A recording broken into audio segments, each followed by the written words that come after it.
Okay, well, good afternoon, ladies and gentlemen, or perhaps it's lady and gentlemen.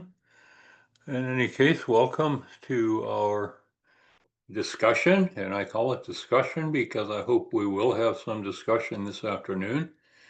After all, this is a live event.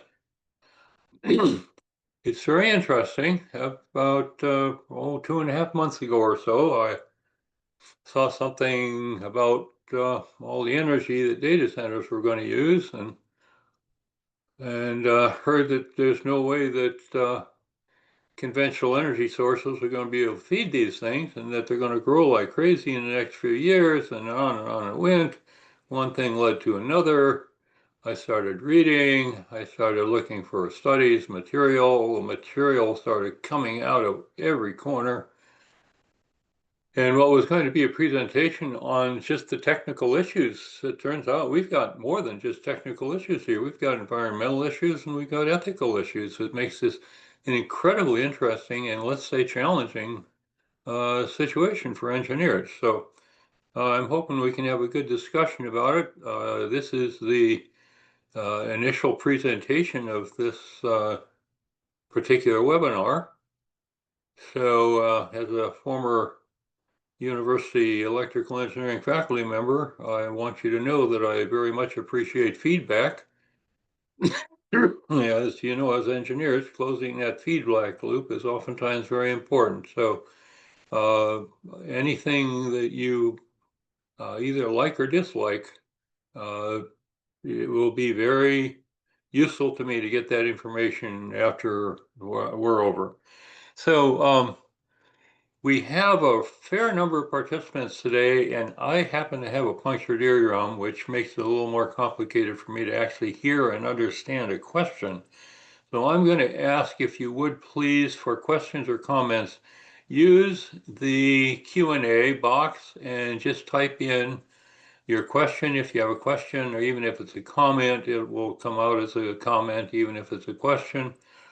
And I will see that flash up and I will answer verbally. But it will help a whole lot if I can read your question to make sure I understand it. Hopefully the ear will be fixed in a couple of weeks, but for the moment it is not functioning the way I would like for it to. So moving on. Um,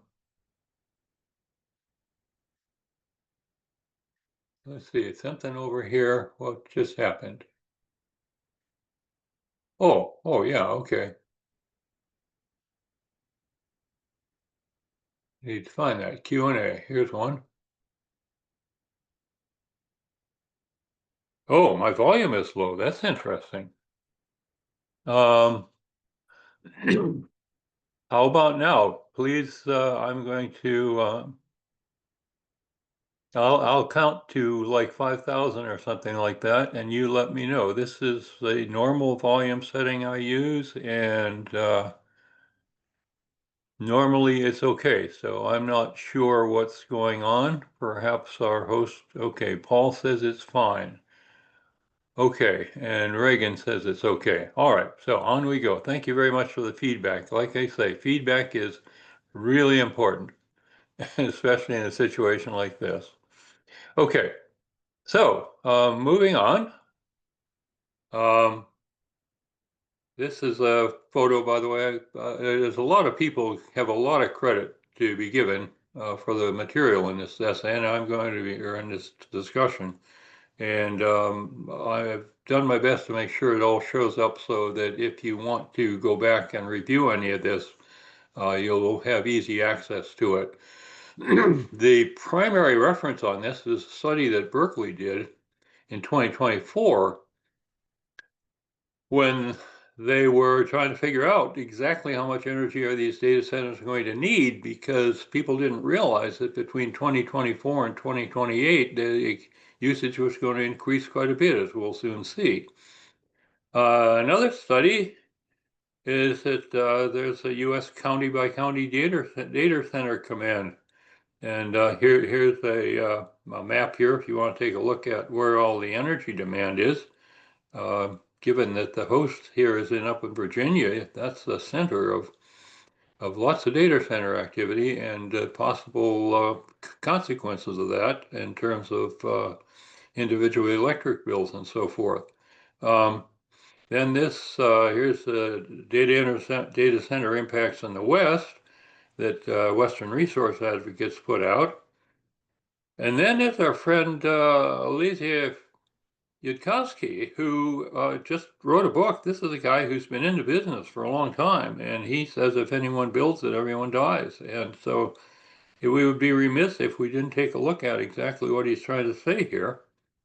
We got to look at all sides of the question here. So we'll take a little bit about what Yudkowsky has to say. Some of you may have read about it in New York Times. He's gotten a fair amount of coverage in the New York Times lately.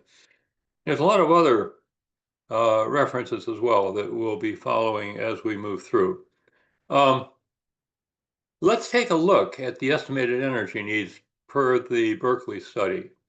And it's interesting, of course, the actual energy usage up through 2023, you get the electric bills, whatever. As of 2024, the estimates from the study have a minimum and a maximum. The orange represents the smallest amount, and if you add on the brown part, then it's the larger part. So 2018, data centers use 1.9% of total United States energy. Notice that we have terawatt hours here, so that's energy. In 2023, it was up to 4.4% of the total going to data centers. And somewhere between 6.7 and 12% is the estimate for the amount in 2028. So we're not talking about small change stuff here. This is big time. If there's a 50% capacity factor, in other words, this is the number of energy, kilowatt hours, the question is how much power in the form of power plants producing gigawatts will be needed in order to produce these many gigawatt or terawatt hours. And if we assume that plants run in half the time, the number of terawatt hours it'll make will be about these numbers in 2028 if it's somewhere in the 74 to 132 gigawatt range. So this 74 to 132 gigawatt is the amount of extra power we'll need, but the kilowatt hours is an important thing as well because we need to consider what the primary energy source might be to provide those kilowatt hours. And we're going to take a look at all those options here. Okay, so and here this is a long reference for the Berkeley study. So if you want to read, it's about 80 I can't remember, 80 or 90 pages long. Very well done. Worth the read if you've got the time. If you can spare, maybe miss a couple episodes of your favorite TV show at night. So anyway, let's compare. Let's try to put this whole setup into perspective here before we get much further. In 2024, the estimated data center terawatt hour consumption was about 200. 2028, it's estimated to be about 580. And this is a maximum. 2024, the United States total photovoltaic terawatt hour generation, in other words, the total energy generated by photovoltaics in the United States was 303.2 terawatt hours. And notice that was actually more than what's being used by the data centers. But then again, we've got a whole lot of other loads here in the United States that want some of this electricity, like your house, like your building, like your office, like your church, like your whatever, factories and whatever. So all these terawatt hours have to be shared, and we have to make sure everybody gets their fair share at an acceptable price. In 2024, the total wind terawatt hour generation was 453 terawatt hours. You'll see what these references are in a minute. Most of their United States Energy Information Agency, but well, they're listed on the bottom. So if we add those two up, And if we consider that the recent annual growth rate in photovoltaics in the United States has been 21% year over year in the total amount deployed, and the recent growth rate in wind terawatt hours and total amount deployed has been 17%, then we can project what we could achieve at current deployment rates, or let's say increases in deployment rates between now and 2028. And the result is that using these estimates, these historic recent growth rates, the PV, if we just stay the same, we would be up to 650 terawatt hours in 2028 for photovoltaics and 849 for wind. So given that total, that means we are adding another 743 terawatt hours between 2024 and 2028 with solar and wind here in the United States. So, well, that's 743, and it looks like the maximum estimated data center terawatt hour consumption will be 580, so it looks like we can do it. So I guess we can all go home. We know we can do it, except for a few things we ought to think about before we decide on that. But this does, the point is, it's nice to have some idea whether you're barking up the wrong tree or not. But clearly, and the United States growth in deployment of wind and solar is dwarfed by the growth of wind and solar in China, for example. So we could do better than this if we put our minds to it. Or we could do worse if we put our minds to it. In fact, we are backing off a little bit. So in any case, what's going to happen? Well, we don't really know yet, but let's look at some of the details. And the sources here, Wikipedia and U.S. Energy Information Administration. Of course, who knows Wikipedia? I understand Elon Musk is going to replace the Wikipedia with his own version, so maybe we'll have some references from there next year. In any case, let's move on and see what we've got. See, this is, where does this power go when it goes to the data center? So we've got eight different power users. We got single processors, dual processors, four processor, eight processor for the straightforward processing stuff. But then when you start doing AI, you start using these things called graphic processor units. And the 2 GPU, that uses a certain amount, like down there in the light blue, and the 4 GPU, that's that green stuff. And the 8 GPU is that dark blue stuff. And it's the 8 GPU stuff that they're trying to create the superhuman intelligence stuff with. So just keeping that in mind as we go through some of this stuff, the smarter we try to make these machines, the more electricity they're going to need. And that can lead to some very interesting consequences and compromises and a lot of other words that start with C. So let's see. Again, these are out of the Berkeley study. Nicely drawn. And so the other thing that's interesting, it's a real challenge for power system, is taking a look at the instantaneous power use in these systems. And it looks like this. And notice that the scale at the bottom of this graph is in minutes. So look at the second to second variation in power use by these things. And imagine flipping on your dryer at that rate, on and off, about every 2 seconds, or your oven or whatever, and what effect that would have on transients in your building.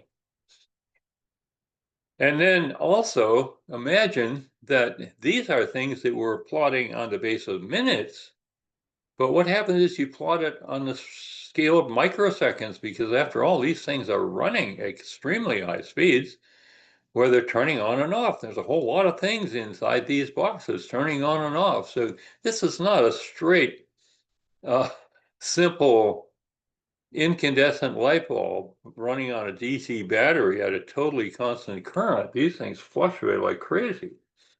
So, imagine what this might do on a distribution system, especially when the load on the distribution center, other than the data center, drops, because the load is what has a damping effect on these transients.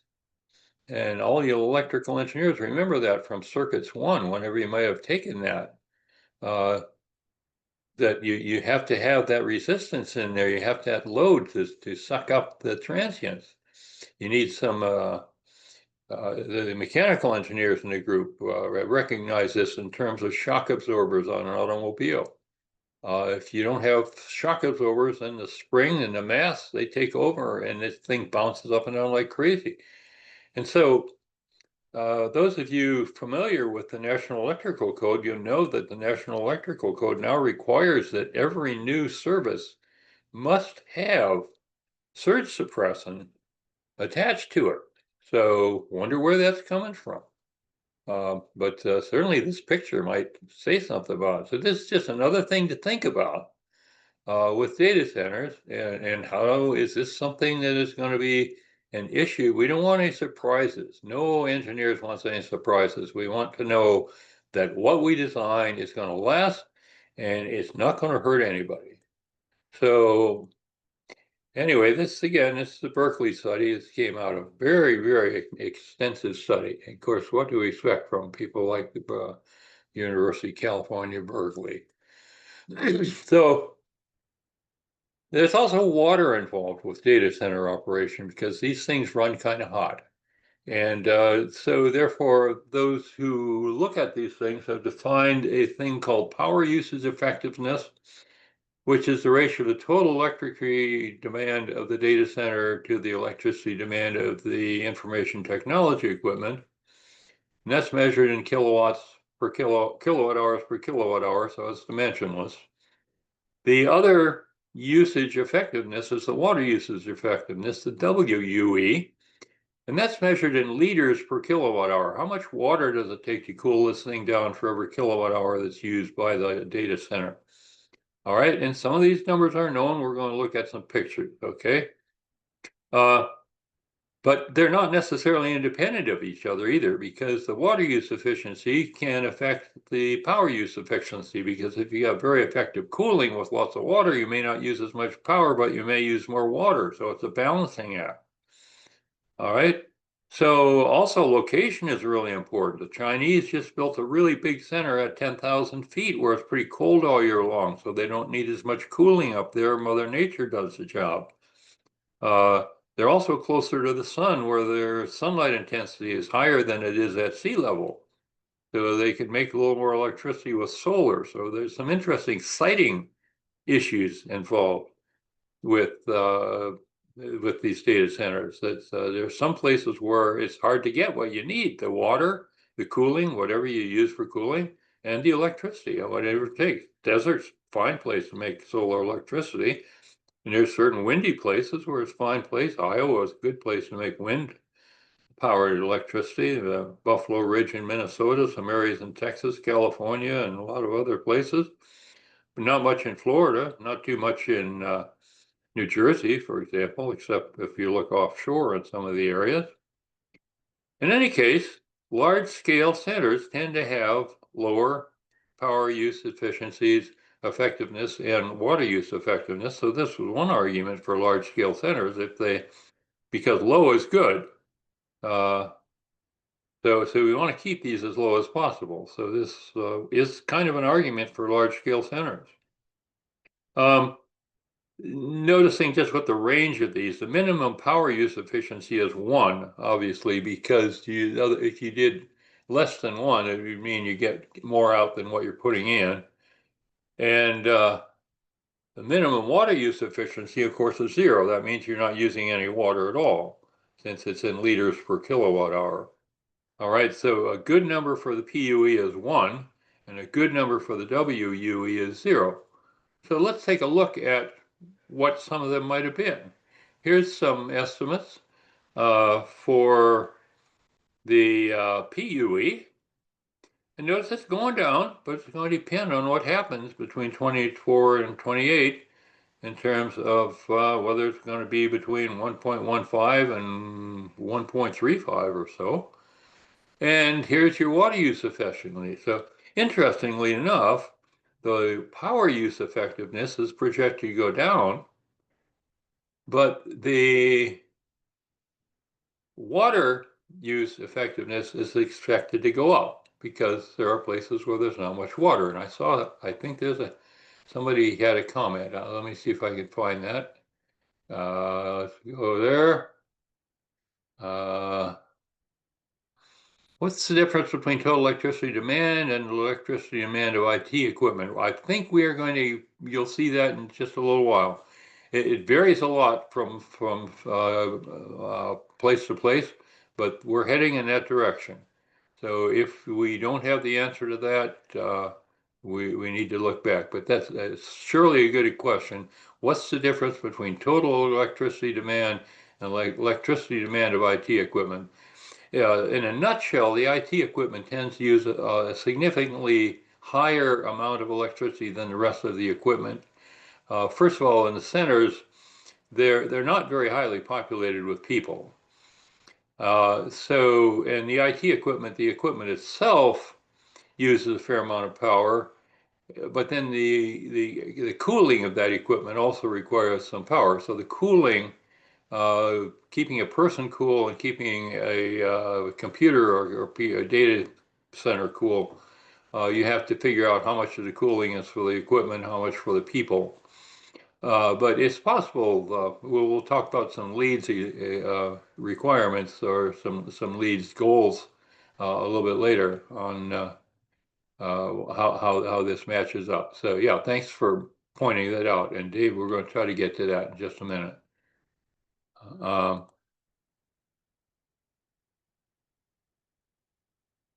okay.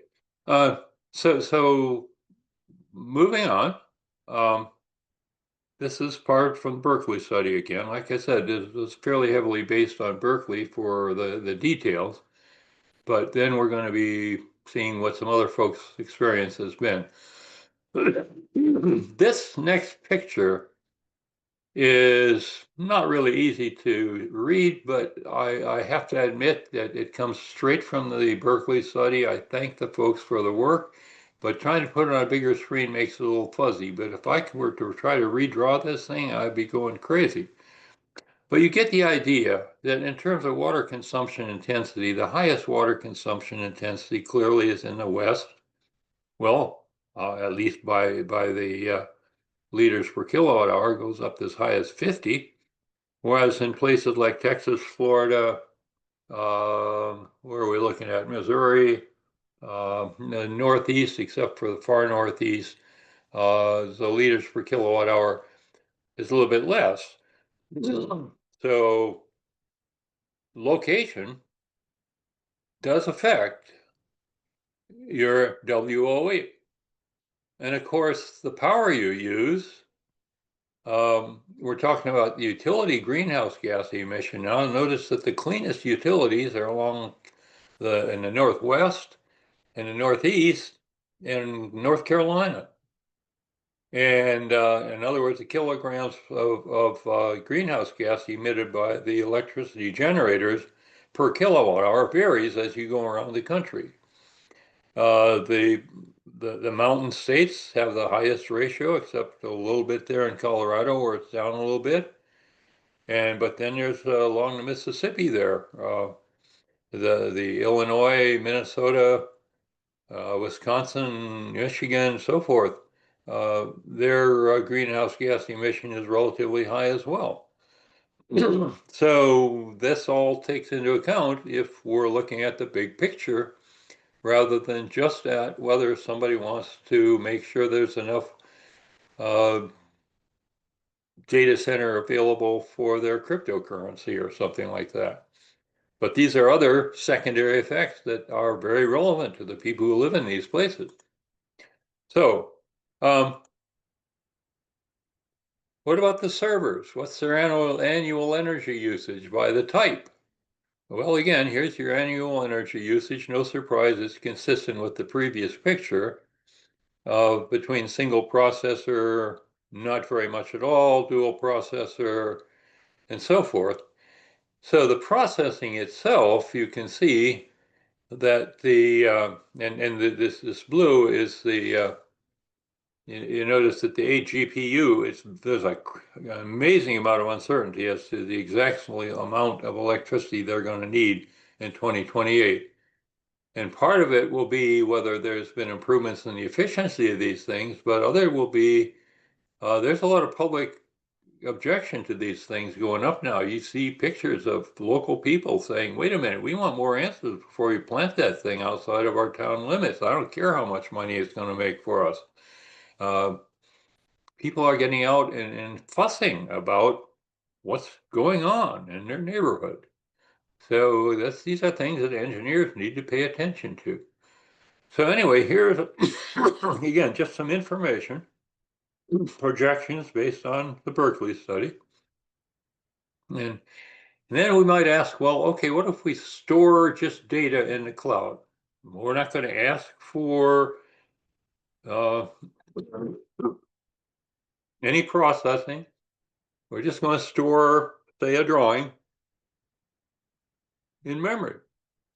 And there's basically two different kinds of memory. There's the HDD type and there's the flash drive type. And this gives the estimated energy consumption by the various, um, the HD is, of course, the hard drive, because back in 2014, there weren't nearly as many flash drives out there. But now we got the flash drives that are becoming more popular. And of course, a flash drive that you put data on and then stick in a drawer, that's not using a whole lot of energy. However, it is deteriorating over time. And after a certain amount of time, maybe 8 to 10 years, it is possible that the thing will totally lose its memory and it'll be worthless to you. So not everybody realizes that. And that's, of course, one of the reasons why people are being encouraged to store their important data in the cloud, because the cloud, they keep backing up and replacing and making sure nothing gets lost. You think of it in terms of photographs. Uh, you know, some time ago, I scanned a lot of photographs because the photographs themselves took up a fair amount of space, but they don't take up much space on the computer. On the other hand, the photographs I scanned, some were 100 years old and they were still lasting. And that scan is not going to last 100 years on the computer. So we pay a little price for this stuff. And not everybody necessarily realizes this. I probably realized it. I knew how flash memory worked by super high resistance between it's basically a metal oxide semiconductor device where you charge the gate and you have super high resistance in that oxide layer, so the gate charge remains and doesn't discharge. But still, you don't necessarily think of this stuff, even though you have the background to understand it. So it's interesting. Like I said, if we, this is what I just talked about. And of course, the numbers we're seeing on the graph are cloud backup, where the memories are kept active. Uh, Here's your breakdown of energy usage by function to answer the previous question, okay? And the servers, the AI specialized are the purple, the conventional servers are the blue, the storage, energy storage is the green line, the network connection is the orange, and the infrastructure, the building itself, is the gray. So as you can see, the gray, the building, the non-processing part is, what would you say that is? About maybe 25% of the total? Something in that neighborhood in the 2028 time frame in the high scenario, and less than 25% in the low scenario for 2028. So this is the breakdown between what's happening. You've got to get data in and out by way of the network. You're going to store stuff, and then you're going to process it. And it's the processing that's using most of the electricity, far more than the infrastructure or the network or the storage. Just out of curiosity, how many people realize that? I'm going to take a look at my, whoops, what have I done? I clicked the wrong thing. No, I don't want to leave the webinar.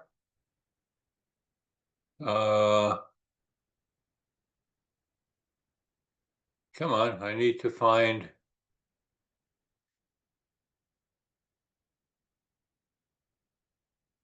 Folks, I'm afraid I have somehow, I'm going to have to share my screen again, I think. I think I somehow shut it off on that, and I didn't mean to, but I think I did.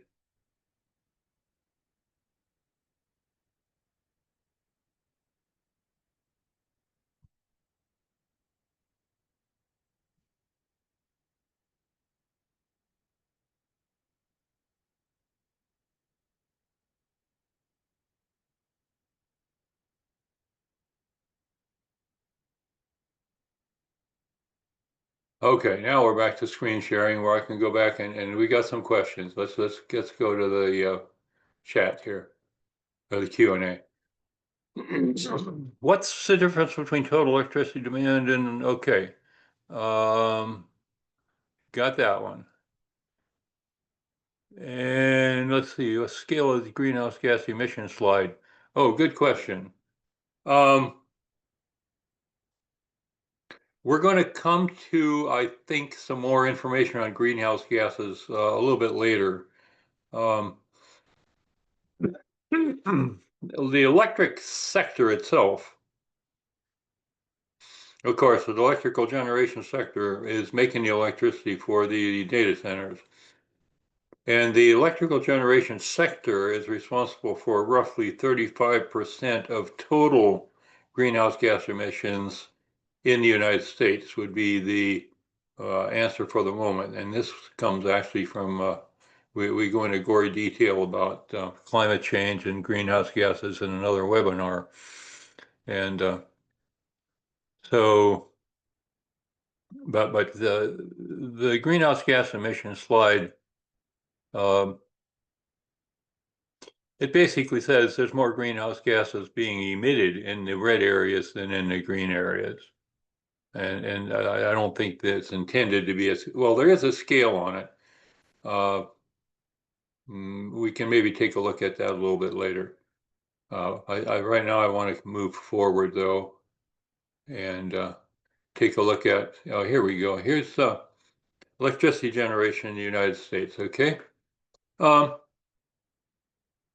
right now in 2024, we are generating roughly 25% of our electricity with renewables, 38% with natural gas, 17% with coal, and 20% with nuclear. Hydro is considered renewable because it does not give off, well, maybe because water can be pumped up and back and forth, whereas you don't burn the water. Okay, so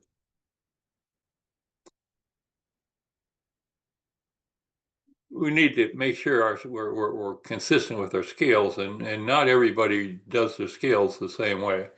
So 1 billion kilowatt hours is a terawatt hour, okay? Because that's 1 trillion watt hours, which is a terawatt hour. So 500 terawatt hours of data center energy in 2028 is 12% of the 2024 total. And if we add 500 to the total by renewables by 2028, it would be an overall increase for renewable generation of 48% in 4 years. And to do that, you'd have to go 10.3% per year for 4 years. Do 1.103 to the fourth power, and you'll find that's 1.48. And so what this is saying is confirming what we said earlier. In order to get these extra 500 terawatt hours, it's possible with the 10.3% per year increase for a 4-year period. and we know already that the rate can be almost double that. The question is, well, okay, if we make more than we need, then I guess we could retire a few more fossil plants, couldn't we? Because there's still the renewables is 25% of the total electrical generation as of 2024. Okay, and here's our historic growth rates, 16.2% since 2014. And this is annual year-over-year growth rates, and the highest growth rate happened to be, I have to uncover that, 21.3% in 2016, and 2024 was 19.3%. So 20% is a reasonable round figure.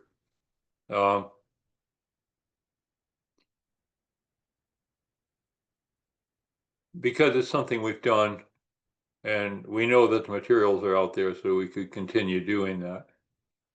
Okay, so here's some basic overall electrical generation data. Where's the electricity coming from? How's it made? Of course, this picture is nationwide.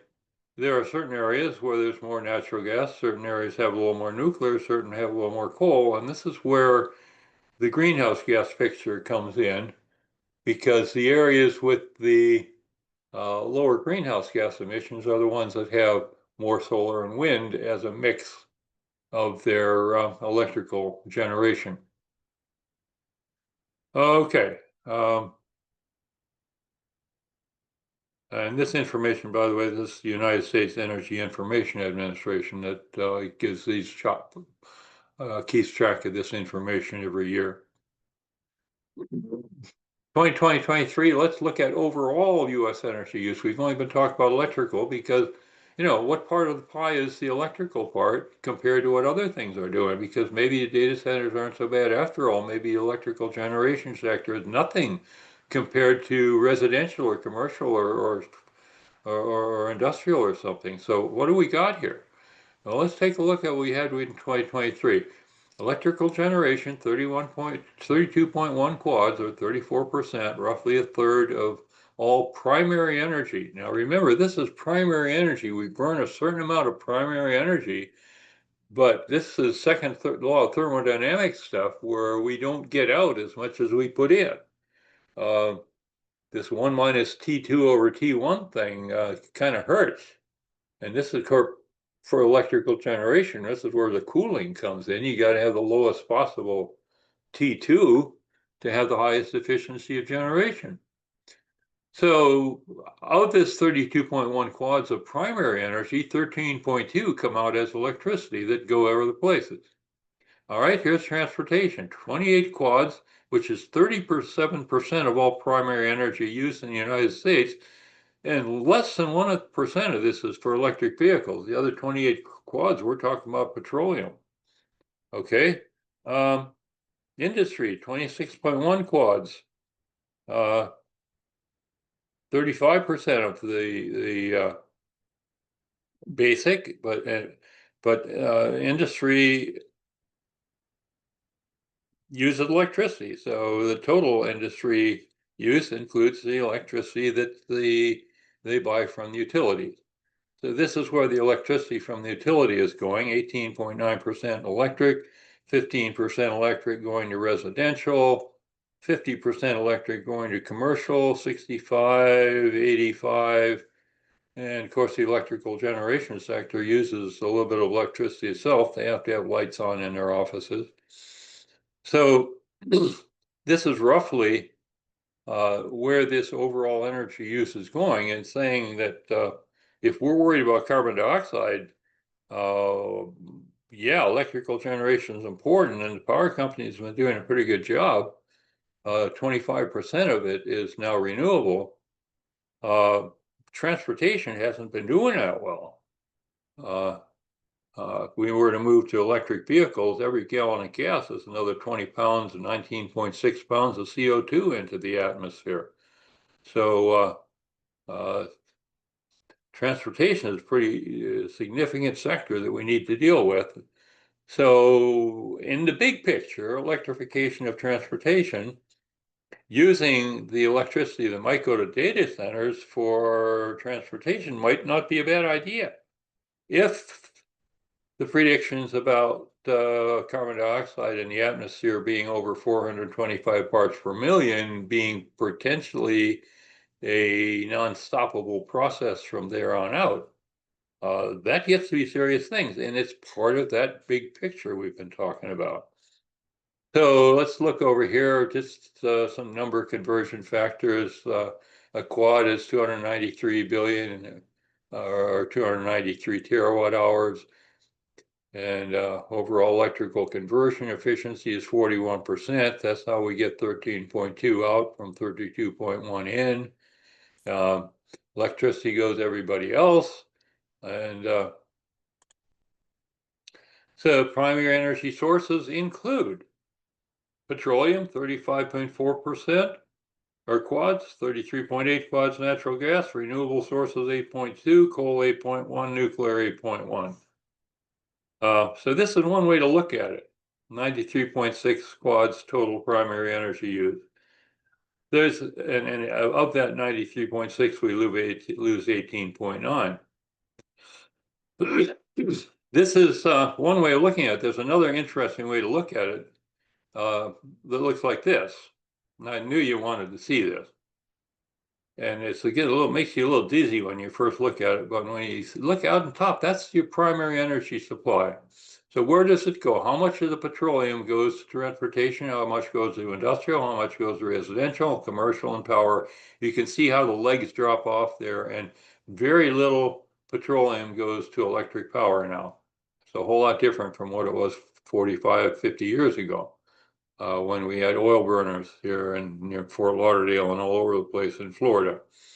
Looking at natural gas, fair amount of industrial energy consumption comes from natural gas for heating. A fair amount of natural gas used in making electricity, as we saw in the previous picture. And a fair amount of natural gas goes to residential for heating. So, and cooking. So this is just another picture, and it's an interesting way of looking at where the primary energy goes. I kind of liked it, and I want to my compliments to the reference that you see in the on the bottom of the page, because if you want to take a look at this, you should access that reference. Okay, so transportation, mostly petroleum. Here's where it goes according to the picture here. Pretty consistent with the picture we just looked at. It's just a different way of looking at it. So what about generation? How much does it cost? That's always important to know what we're talking about. So there's this thing called levelized cost of electricity. What does it cost to make this electricity that we need, depending on what we use to make it with? Well, basically, the levelized cost of electricity is calculate the total cost of the construction, the fuel, the maintenance, and decommissioning of a facility over its lifetime, and just divide that by the total number of kilowatt hours or total amount of energy that is expected to come out over the lifetime of the facility. And what are the units there? It is dollars per kilowatt hour or dollars per terawatt hour or dollars, depending on what you use, but it's dollars per unit of energy. So we might as well reduce it to numbers they're familiar with. How much per kilowatt hour? 15 cents a kilowatt hour, 17 cents a kilowatt hour, fairly typical residential rates in a lot of places. Okay, so here's some LCOD. In other words, what does a distributor of electricity have to charge in order to get their operating costs, meaning their construction, their maintenance, their operation, their fuel, and their decommissioning back over the lifetime of their energy source or their power source, whatever you want to call it. Well, with coal right now, and something that's very critical in this is the assumption of what the load factor is. if you burn the coal 24 hours a day, that's one thing. If you burn it for 12 hours a day, that's only 50% load factor, so you have to charge twice as much for the electricity to get your money back. Natural gas, photovoltaics, well, pretty clearly photovoltaics, sun doesn't shine at night, so your load factor is affected here. But look at the numbers. And you know, these are what the experts calculate. The National Renewable Energy Labs has done a lot of work on levelized cost of energy. And there's Lazard is an outfit that does financial work, and they have done lots and lots of calculations of LCOEs. So the point is, you can see that photovoltaics on utility scale and wind at utility scale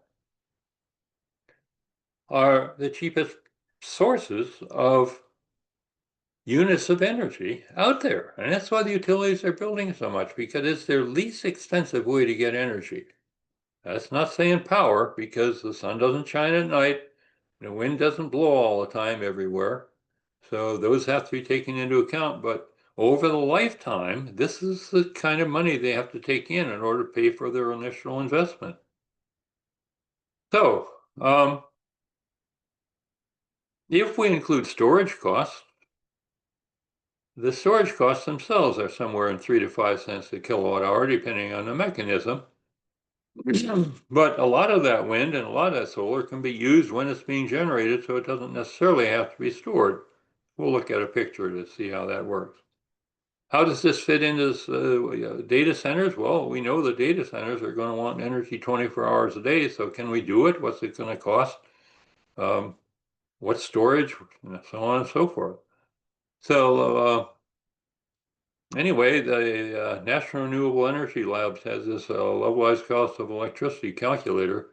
You can use that E, can also stand for energy if you want to use it for another energy source. But the numbers vary up to 100% depending on the assumptions that are used. And in many cases, the idea is predicting your future. And somebody once said the future will be different from the past. So that makes it a little more difficult to predict. So how much photovoltaics will it take to produce 500 terawatt hours a year? And what will it cost? Well, depends where you locate it. But on average, you can figure to generate about 1,700 kilowatt hours per kilowatt per year. That's a very conservative estimate of generation for a commercial photovoltaic system. Why do I know that? Because this is what I do in my spare time.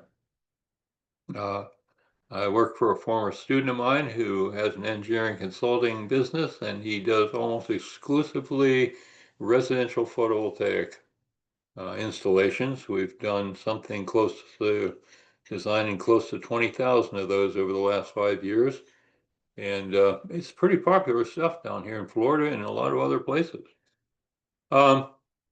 Because some people, we want to do our thing for the environment. The payback, though, is pretty nice when you are paying less on your loan for your solar than you are paying than the amount you, let's say you save $50 a month on your electric bill and you're paying 25 for the solar or something similar to that. That's money in your pocket immediately, and it's tax-free dollars besides. So how can you beat a deal like that? And of course, that's why photovoltaics has been so popular and growing so quickly, because of the economics. Excuse me, time for a sip of water.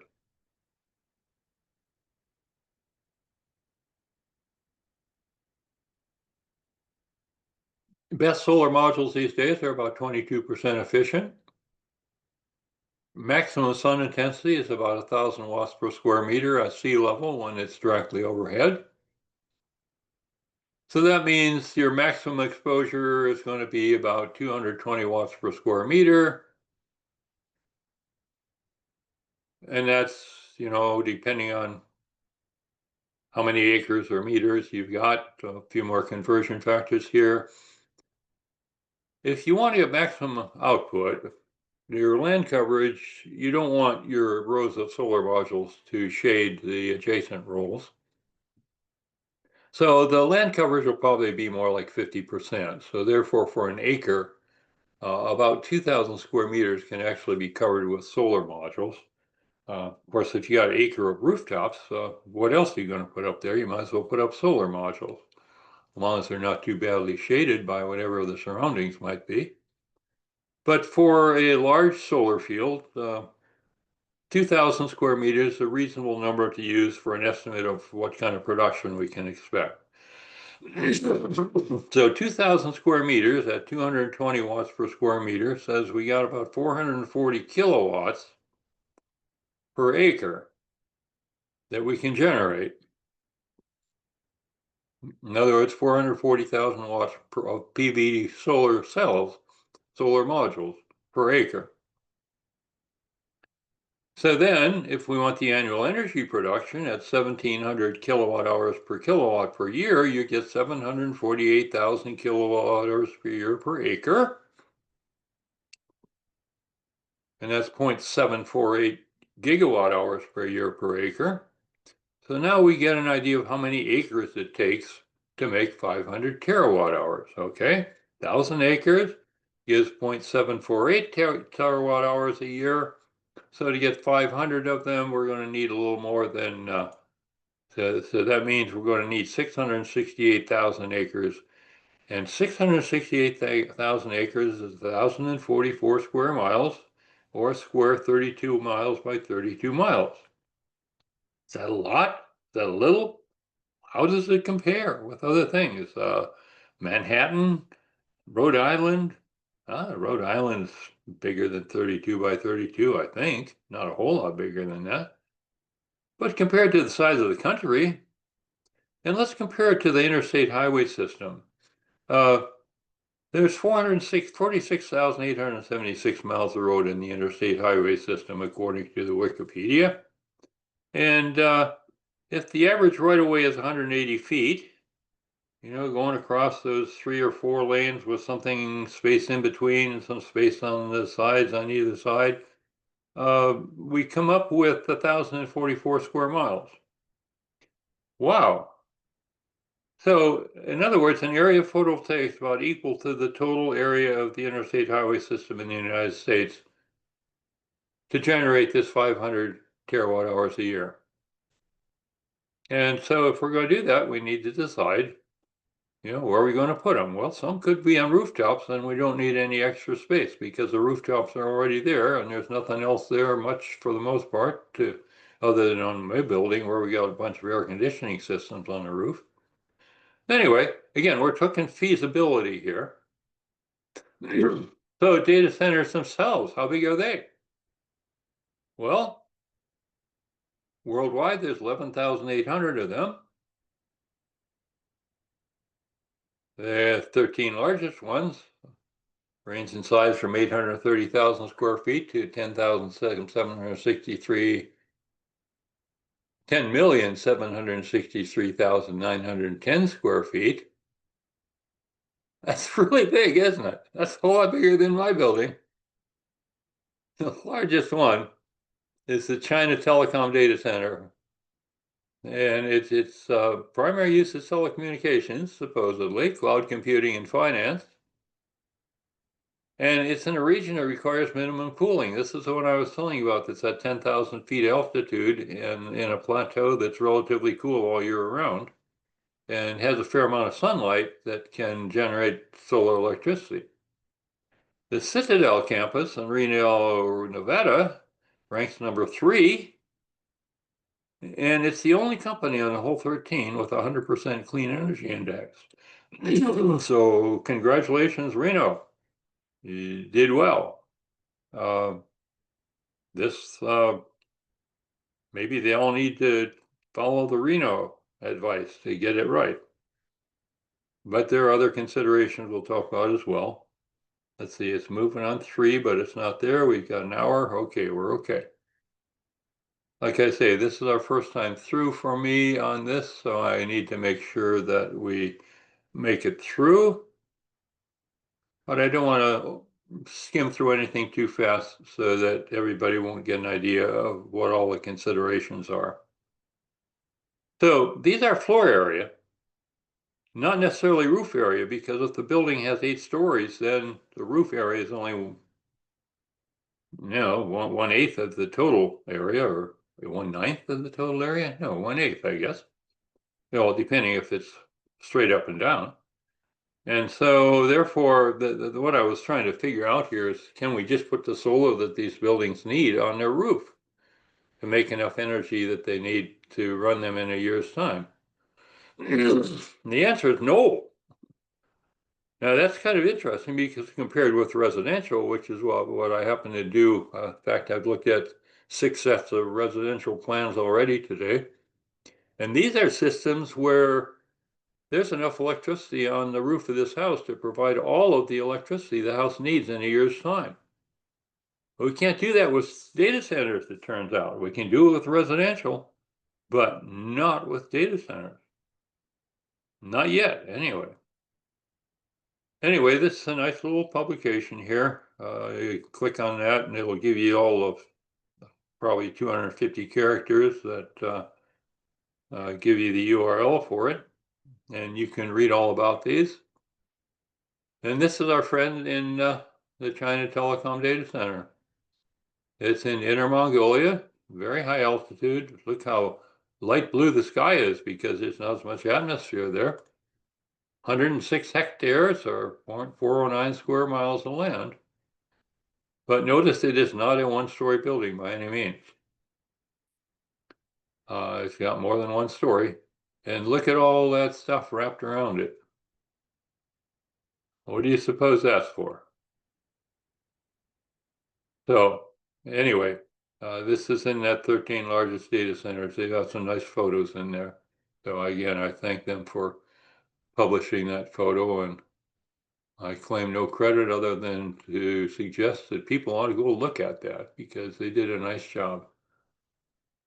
Power and energy consumption. Well, let's talk about power and energy. Power consumption of the data centers, it appears to be in the neighborhood of 100 watts per square foot. Now, in perspective, when you're designing residential, how many watts per square foot do you use for the number of square feet for general lighting load?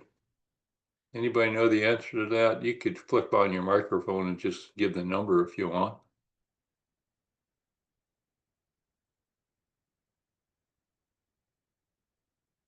Well, we're talking 3 watts per square foot, right? So, and likely it's not even that, because 3 watts per square foot was done back in the days of incandescent lighting. And now with LED lighting, it's a lot less than that in general. And then you add to that your water heater, your air conditioning, and a few of your specific loads. But still, your overall is a whole lot less than 100 watts per square foot. So what about it? Well, that's maximum. What's the average power?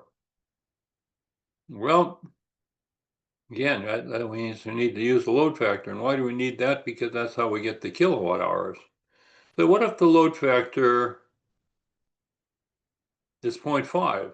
That would mean that the power source only has to run half as much in a year to produce that year's worth of power of kilowatt hours. Or alternatively, if your power source only runs half as much time, it'll only produce half as much as it would in a year.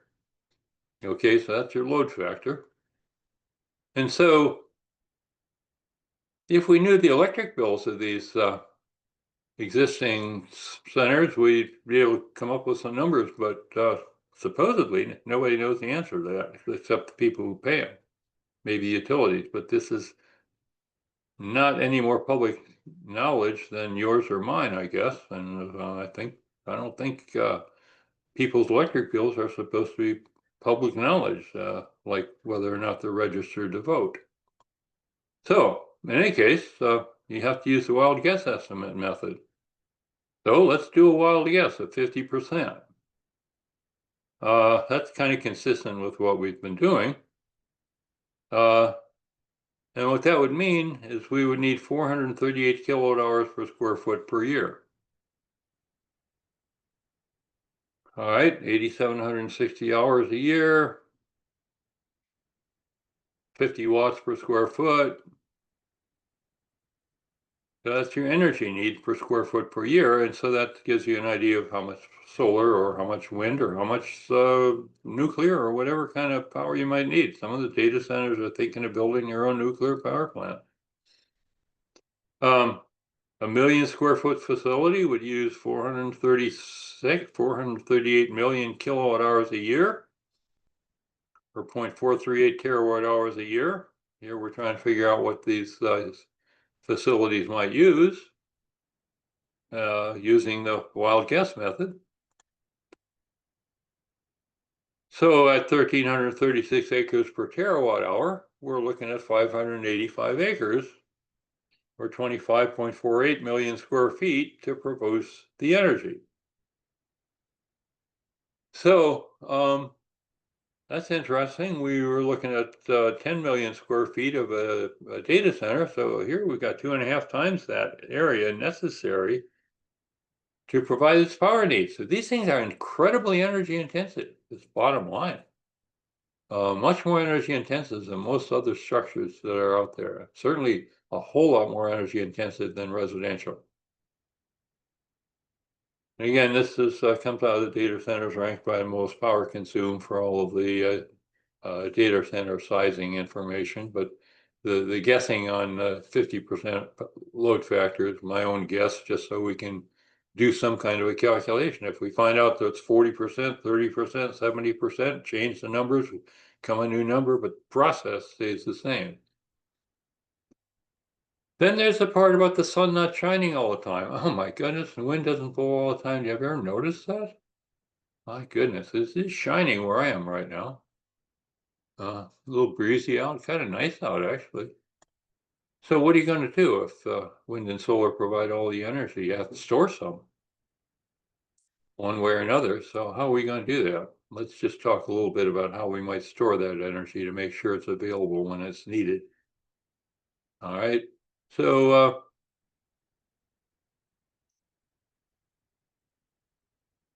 one thing we haven't said much about is load management, but if we can simply shift some of these load managements, and you got an email from our local utility saying that, hey guys, how would you like to join our load management program? So this is something that's finally catching on, and we're probably going to take them up on it.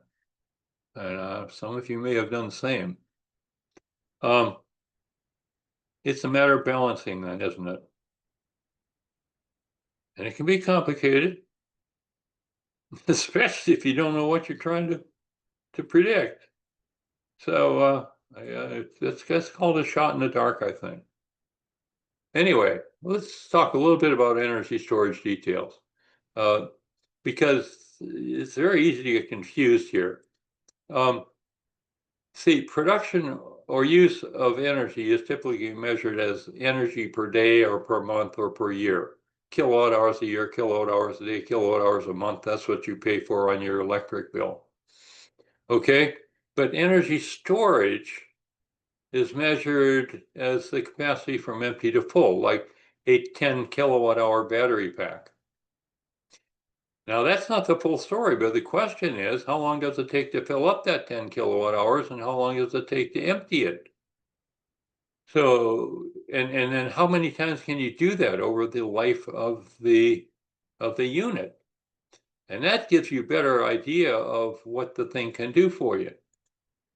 So, for example, 100 kilowatt hour storage unit with 6,000 lifetime cycles. This is a fairly typical lithium iron phosphate, which is a typical battery for an electric vehicle. And this would be like a Tesla battery pack. This means this could supply 100 kilowatt hours 6,000 times. So if it supplies 100 kilowatt hours 6,000 times, and then this lifetime kilowatt hours is 600,000. And the battery manufacturers are now starting to rate their batteries in terms of their lifetime capacity instead of their one-time fill. Because it's the lifetime capacity that's most useful when you're trying to evaluate whether it's worth buying the things or not. Okay? So it's a matter of how many full cycles it goes each day. Now, here's the other thing about data centers. I mean, we've all gone on our laptops. We've got battery backup. The laptop's got a battery. And if the utility glips off for a little while, the laptop doesn't care, even if it's plugged in, because the battery picks in immediately. And uninterruptible power supplies have been around for years and years and years. I mean, they've been around 50 years or more. So because people, it's really discouraging when your computer shuts off if there's a glitch in the power system. So these big data centers, they all have a whole lot of energy storage. They have to for uninterruptible power supplies. Otherwise, they would shut down when the power system glitches. The question is, can we put this uninterruptible power supply storage to some use in addition to just coming on if the utility fails? Well, maybe so. So if we look at the economics of storage and take everything into account, and in fact there are more than 10, including interest rates, deterioration rates, maintenance rates, and so on and so forth, there's a thing called the levelized cost of storage, which is similar to the levelized cost of electricity. The formula looks like this. I knew you'd want to see it. I knew that you probably would turn your computer right off unless you saw a nice formula at least by this time.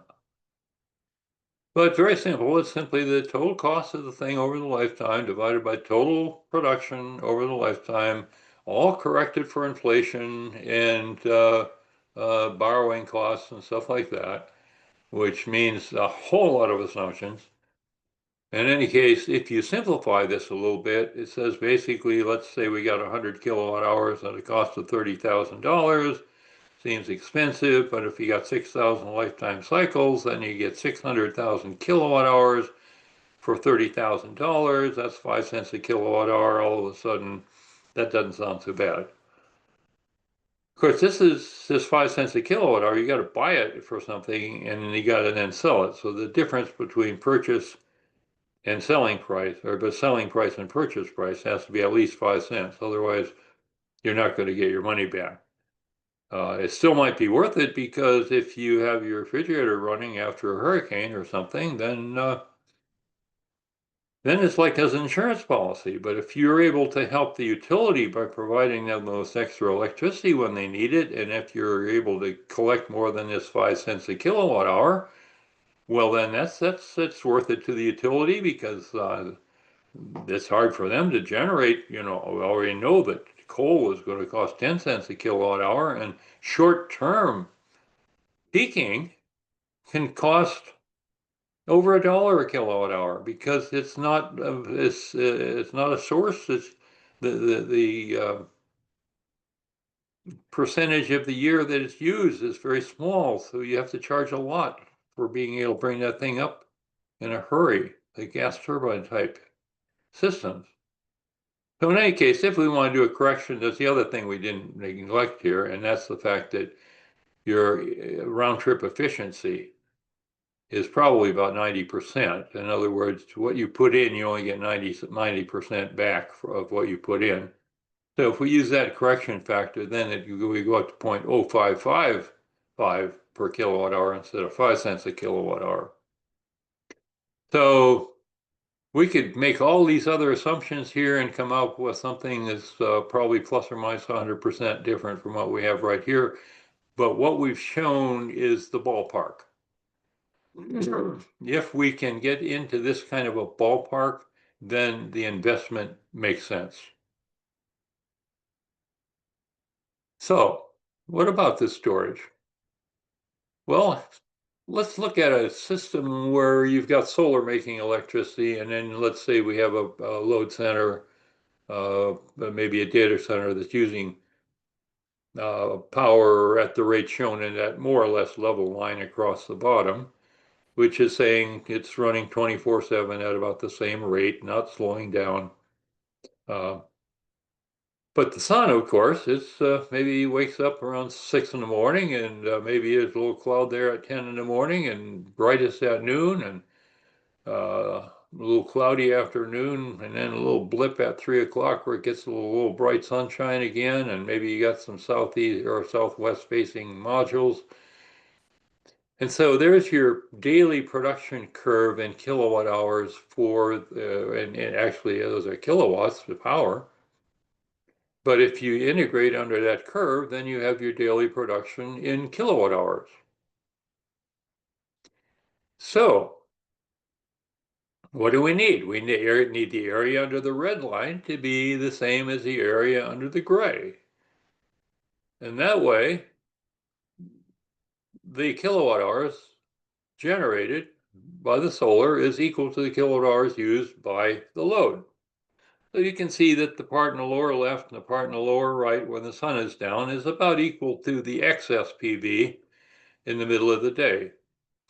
And you draw the picture so that they come about equal, but then you've got, what do you have coming up?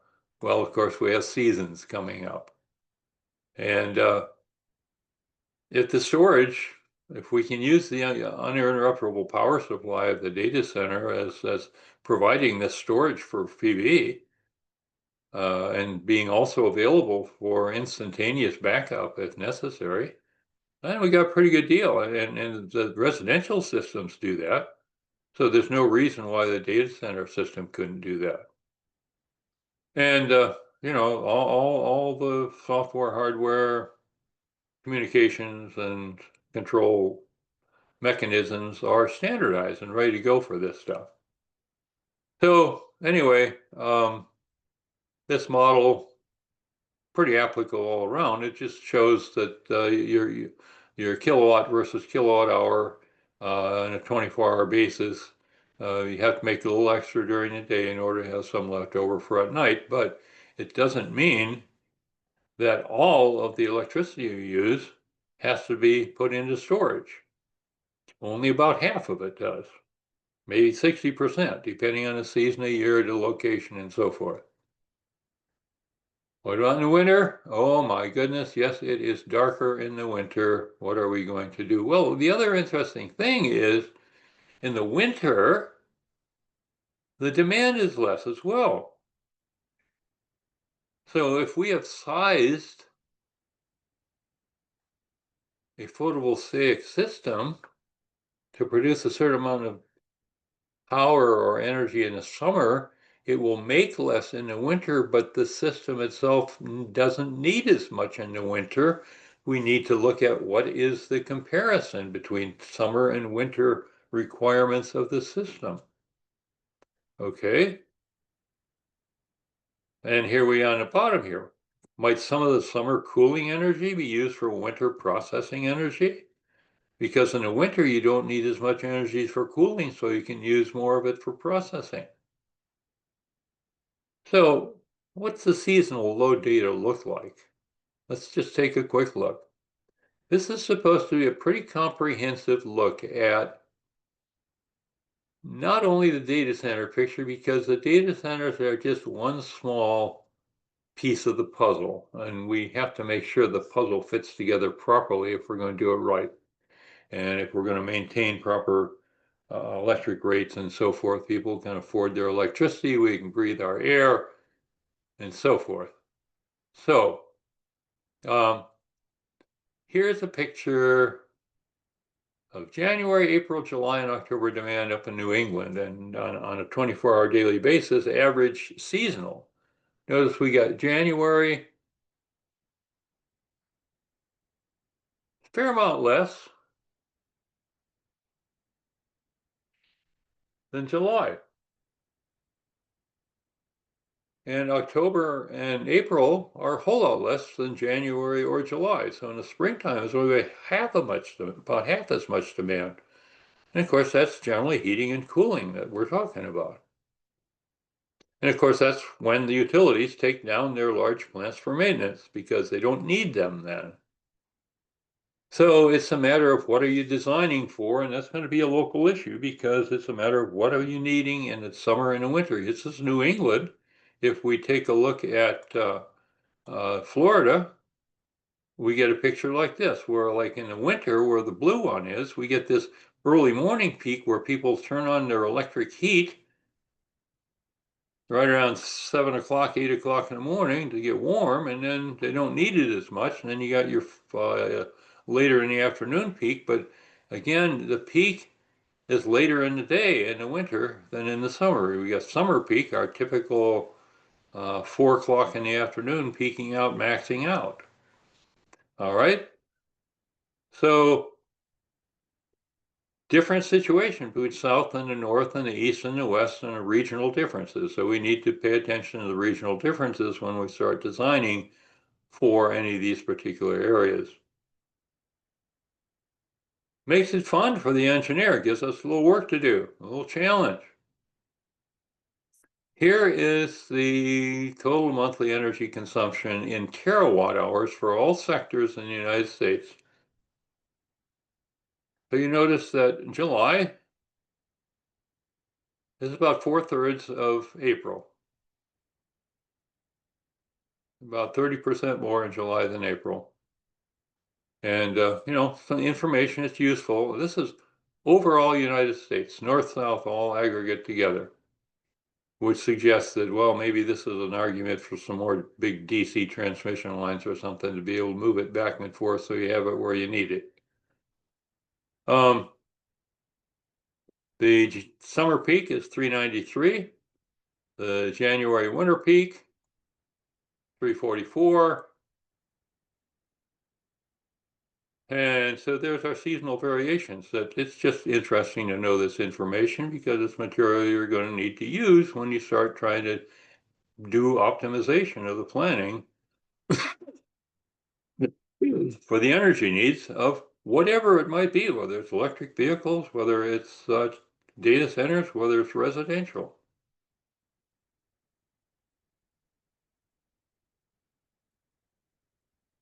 So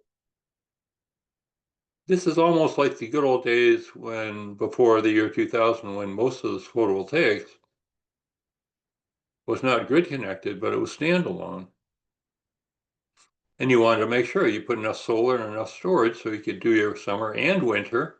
And you would generally have a little excess in the summer. So then you decide what else do you want to do in the summer that you weren't doing in the winter or whenever, in order that you don't waste too much of this stuff that you've paid the money to design and to develop. So all that stuff makes the problem more interesting, doesn't it?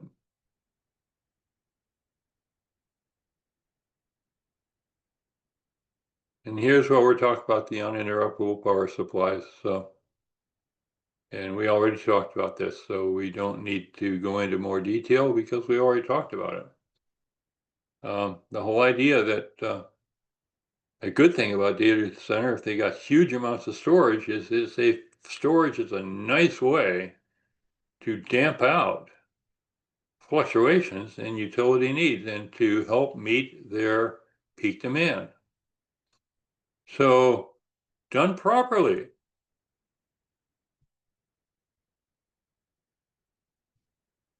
this whole thing could be okay. So we just need to be careful. So rotating generators, they're not considered here because they don't comply with IEEE 1547-2018. What does that mean? Well, 1547 says if you have a generator that's going to make electricity to add to the grid, that if you're going to connect it in, it's got to be in phase with the grid. But electronic inverters, it's real easy for them to do that because they sense the amplitude of the voltage in the grid and they synchronize their voltage production to be exactly in phase with the grid, unless you don't want it that way. And if in fact you want to do some power factor correction, you can tell those electronic inverters, give me an 80% positive power factor or an 80% negative factor. Normally you're going to want a capacitive contribution because of inductive loading. But it's very straightforward, and all of the inverters are rated for being thrown off of unity power factor. Long ago, they were required to operate at unity power factor, but then it was discovered that they can actually help the grid if they're allowed to operate at a power factor different from unity, equivalent of capacitance. There are categories in leads. Platinum, gold, silvers. Had a platinum building built at our local university not too long ago. So, but data centers have some unique issues because they don't have nearly as many occupants as a university. And most of the energy, as you've seen previously, goes to the servers and cooling. And the water intensity is not for flushing toilets, it's for cooling uses. So, or doing dishes or whatever. So there's this lead BD plus C, and that's a system you can use if you have at least 60% of the project complete, the gross floor area.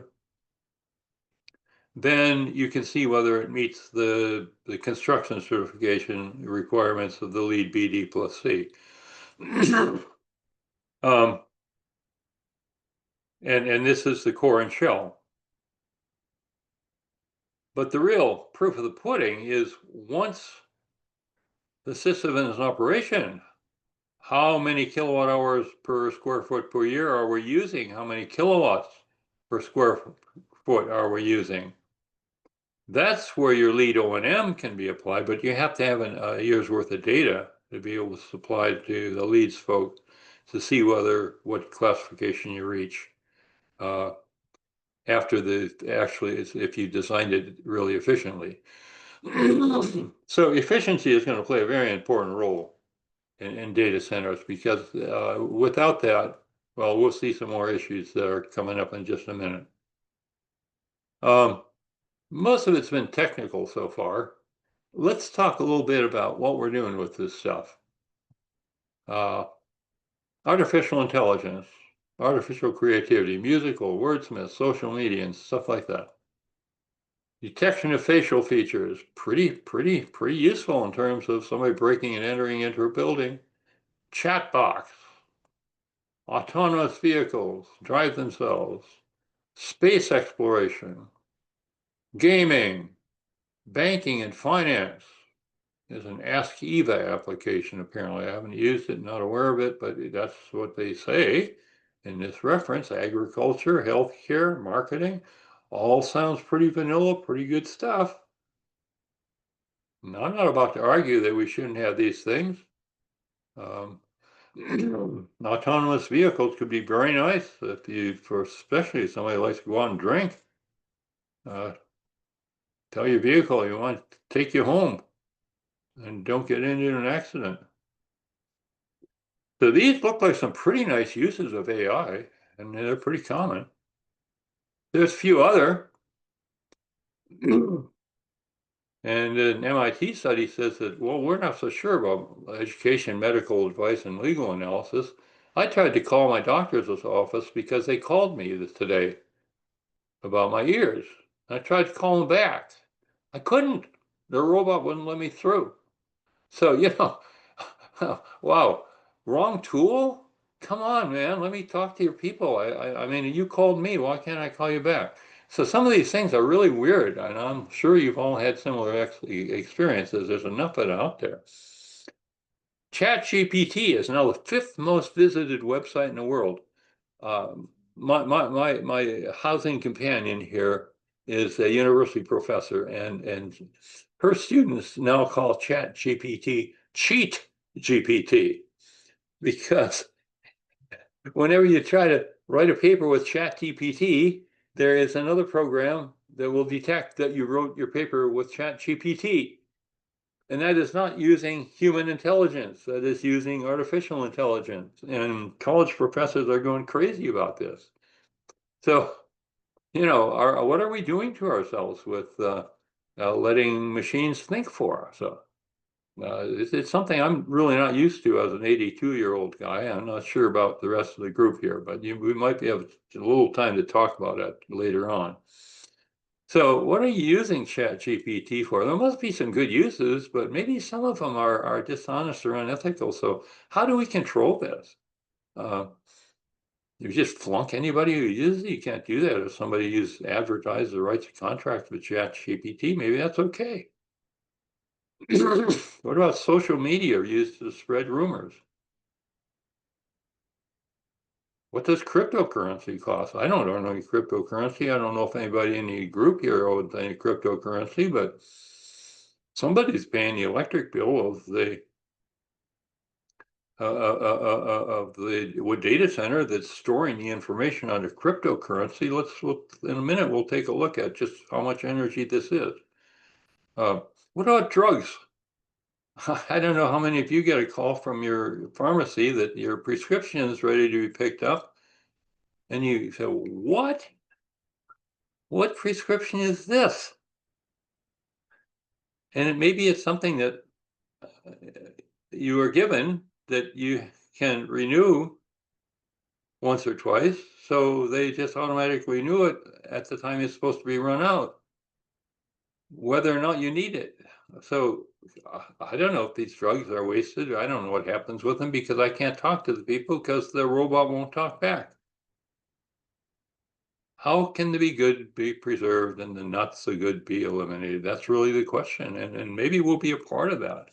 Somebody's going to have to be a part of it because there is some stuff here that's not as good as it ought to be. I don't think anybody will disagree. I don't think anybody will disagree that there's some pretty good stuff here that we need to keep. We need to sort it out. How much does it cost? Well, there's the OpenAI Stargate initiative with 10 data centers, and that's $500 billion investment that was advertised in Forbes.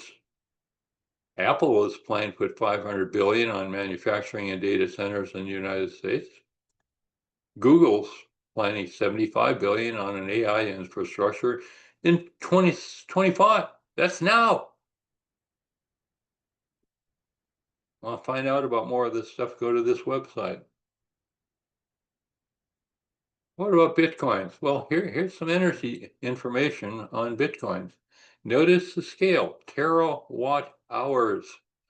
And earlier on, you see how many terawatt hours we have as total electrical energy consumption. And notice the scatter in this data. We got upper bounds, lower bounds, and best estimates of what the hardware needs are going to be up through 2024. And this is an estimate that was made, I think, back in, no, this is not the Berkeley study, so that was back in 2024. It includes up through 2023. So,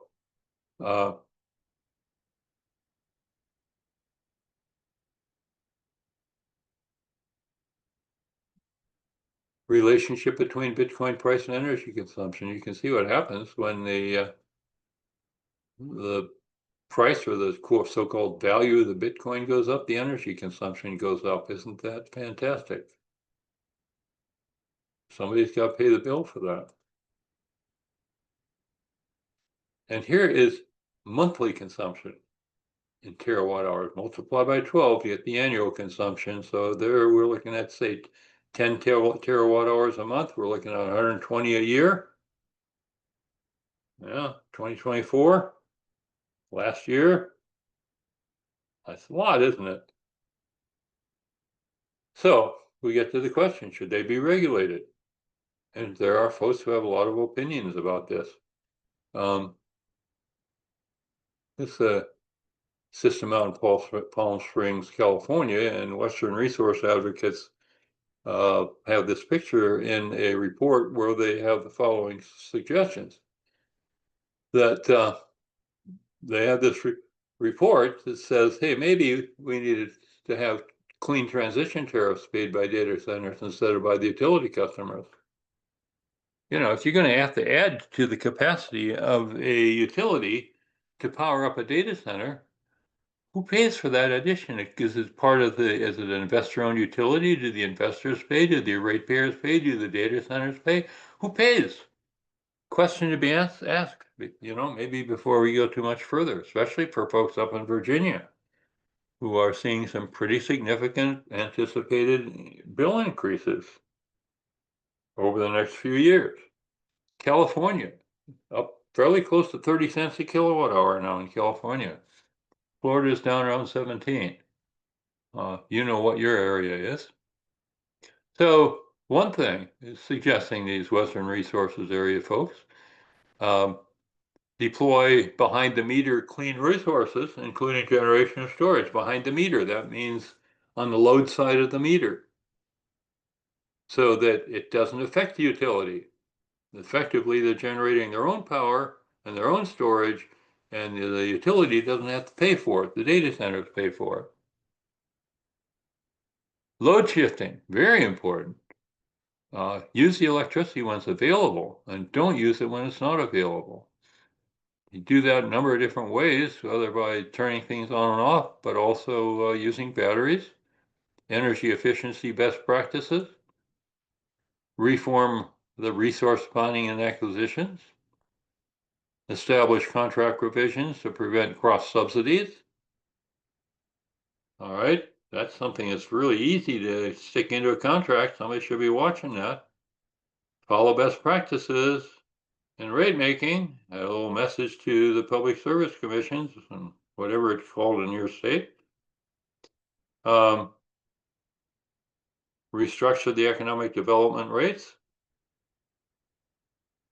And then some reporting. Let's forget about the electricity for a while and talk about the water. And let's make sure we're reporting on that and make sure that we're not using water that should be going to something more important. So here's some of the things that the WRA people think ought to be regulated. And there's a whole lot of folks in the United Kingdom now, and in Ireland, and in a few other spaces in the world where they are seriously realizing, Mexico, that, wow, that data center is causing outages in power and shortages in water to the people who live around it. Is that fair? Almost talking about ethics now, aren't we? 2025, October 2nd, there was a bill in the United States legislature. Who knows whether they'll ever come to meet again? But if they ever meet again, maybe they'll take a look at Senate Bill 2938. This is something that's really amazing because it is a look at who the senators are, a Republican and a Democrat. I mean, we are talking about one of these unusual cooperative bills between the two parties where both recognize this is something we ought to do. All right. And, well, they are basically saying, we got to take a look at this. And they are saying there is risk with artificial intelligence, and we need to create guardrails so that things are inspected. And not just in the United States, that has to be done worldwide.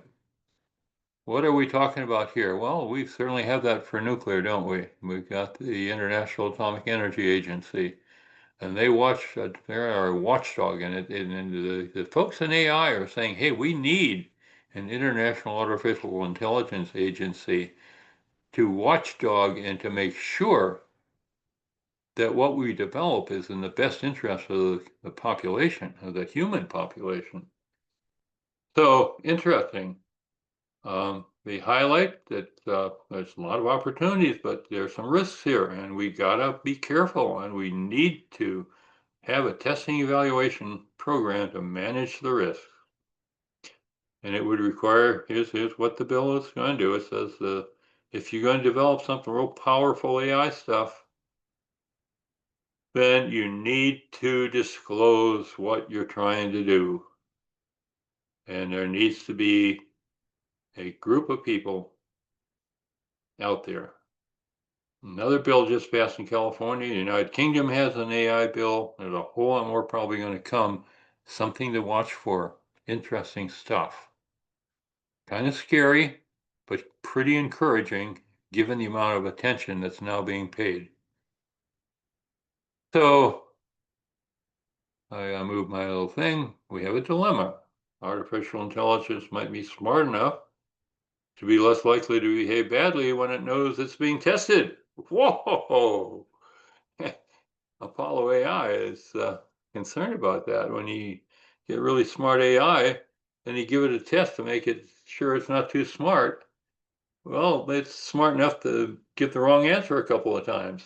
It doesn't necessarily have to get 100% on a test, then say, oh, okay, it's not smart enough, so good, we're good, we're at this. So wow, how do you tell? How do you tell whether it is honest about it? What does the even concept of honesty mean to artificial intelligence? Wow. I mean, this is heavy. I don't know if you've thought about it before, but it's interesting stuff that people are thinking about. So, what is an adverse AI institute? Well, it's an incident relating to an AI system involving something, a loss of control scenario, a risk of weaponization by adversaries, scheming behavior, threats to critical infrastructure, significant erosion of civil liberties. You know, imagine if an AI system were invented that would find its way into every voting system in the United States and tinker with the results of all the machines. Wow, thinking of that is unbelievable. Um, healthy labor markets attempt to carry any of these things out. So, you know, so their adverse AI incidents are things that people are worried about, and they want to be able to anticipate and know what to do about it to make sure it doesn't happen. And prevention is obviously worth an ounce of prevention is worth a pound of cure, as they have said in the past. So maybe there's another way to classify artificial intelligence. For example, is it just excellent good or bad and ugly?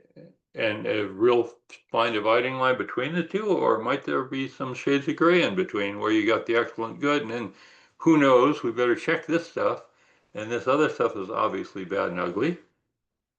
Or maybe it's even more complicated than that with lots of different shades of green, gray, pink, and purple in between the green and the red, all of which need to be looked at carefully to decide whether they're on the green side or the red side of the picture, and whether we should do it.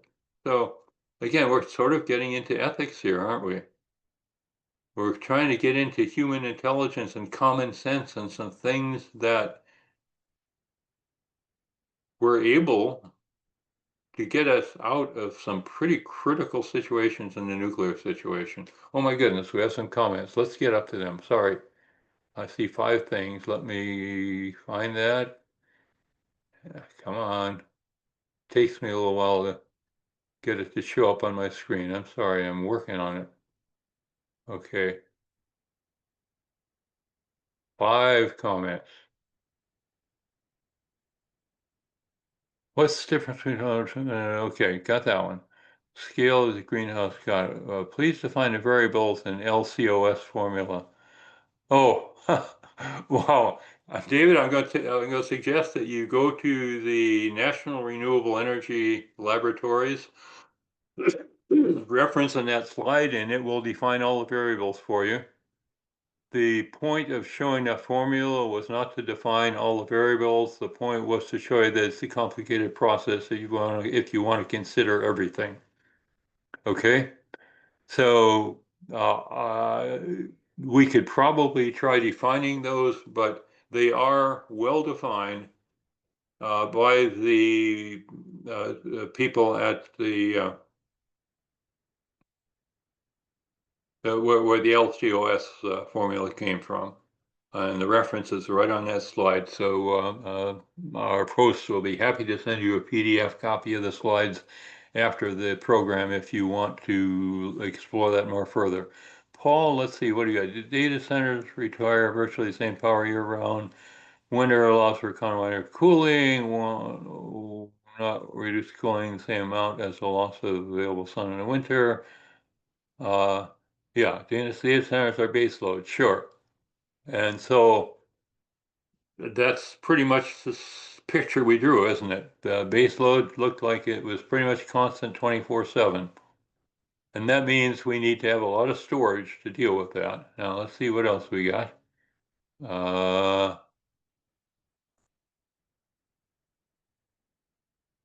oh my goodness, 321? Can't hear me? Is that true?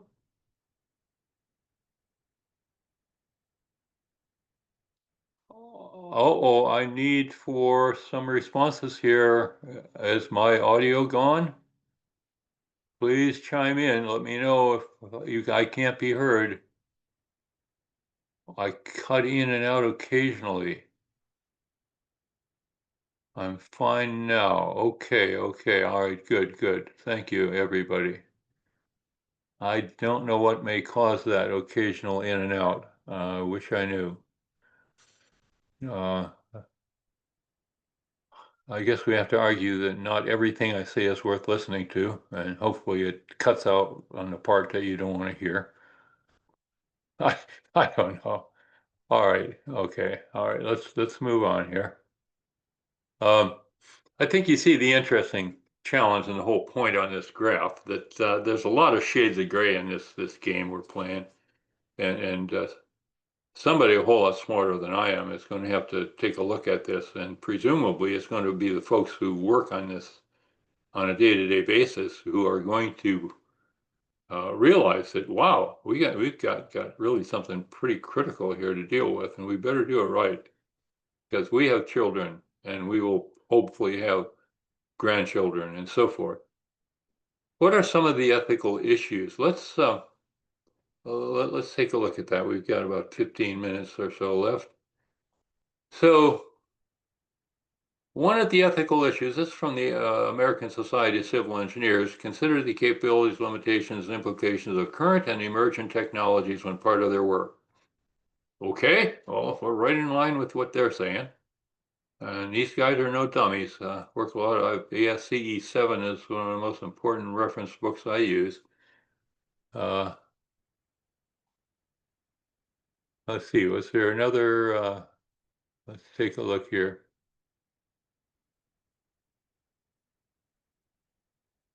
All right, yeah, one thing I'm not doing is I'm not clicking that I've answered the question, so then they come back again.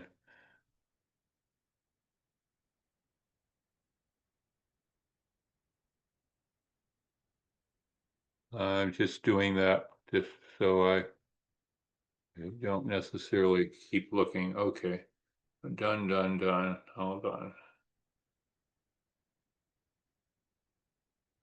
Okay, so here's what ASCE says in as one of their tenets of their uh, code of ethics. Mitigate adverse societal and environmental and economic effects. Well, we don't want everybody's electric bill to rise unnecessarily because somebody wants to have cryptocurrency or use ChatGPT all the time or whatever. We don't want people to breathe foul air because we have to build coal-fired power plants to fire these things up. So this is kind of fits right into the ASCE here. Uh, Improve the understanding by individuals and society of the capabilities and societal implications of conventional and emerging technologies. Whoa, including intelligent systems. Boy, cheers for the Institute of Electrical and Electronic Engineers. Are these guys on the ball or what? So, yeah, the engineering societies, they're picking up on this and they're saying, hey, we can't just let this go unchecked. Here's the every single society, every code of ethics I've read, it said that engineers shall hold paramount the safety, health, and welfare of the public in the performance of their professional duties. And of course, we all do that. I'm sure that anyone watching in on this does their best to make sure we do good things for everybody. Engineers shall consider environmental impact and sustainable development in the performance of their professional duties. That kind of a statement is in every code of ethics I've seen for engineering. Here's a specific AI ethics statement. I was given this by one of the AI people at the university where I used to teach here in town. And artificial intelligence ethics is a crucial field that addresses the moral implications and societal impacts of AI technologies and involves ensuring that AI systems are designed and used in ways that are fair, transparent, and accountable. Great. That solves the problem right there, doesn't it? Bias and fairness, ensuring AI systems do not perpetuate or amplify biases. Privacy, protecting individuals' data and ensuring it's used responsibly. Transparency, making decision-making AI understandable, accessible. Accountability. Boy, how can we go wrong on a deal like that? Well, where we can go wrong on these ethical deals, the thing that kind of reminds me is that I'm not sure what the distribution of religious belief is within the group, but let's just take, for example, the Ten Commandments. That's a pretty reasonable set of guidelines for living and getting along with everybody. But then every religion has some kind of a basis of doing good.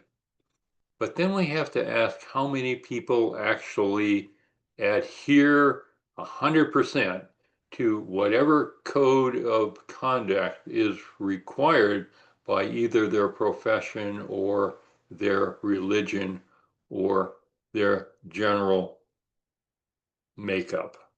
And that's where the problems come in, is that not everybody follows the rules.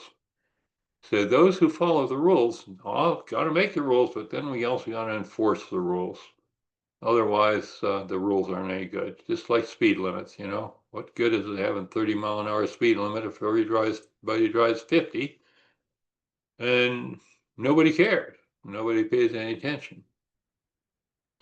Anyway, this comes from Florida Atlantic University. You can look it on their website. This is the AI Code of Ethics that they go by at FAU. So that sounds really good. And I've visited with these folks, and they certainly intend to do good things. They're working on AI to work with utilities to maximize utility performance, minimize utility costs, make everything all better.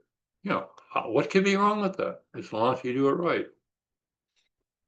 Here's some specific ethical questions. What if the data center is built that requires additional investment by the utility to meet needs? Who pays for it? What's the most ethical way to prevent supplying power to data centers from being subsidized by ratepayers? What if the infrastructure is built based on maximum estimates and then the needs don't materialize? Here you got all this generation capacity out there, all this capacity. Who's going to pay for it? What are you going to do with it? What if you don't use it? Well, I can tell you, if you build a lot of renewable stuff, you're simply going to retire some of the non-renewable power sources. So that problem's solved. And if we could retire all of those by 2035 or 2038, that might help in terms of carbon dioxide in the atmosphere, which is something I have great concern about on a personal basis. So, but it's a question to ask. What about the opposite? Well, if there's not enough infrastructure built, then what? We don't have enough electricity. Wow, then the electric rates are really going to go up, aren't they? Because we're going to have outages. That's already happening in Mexico and Ireland and a few other places where they overbuilt the AI without having enough electricity. Cost benefit ethical analysis of using fossil fuels to power AI.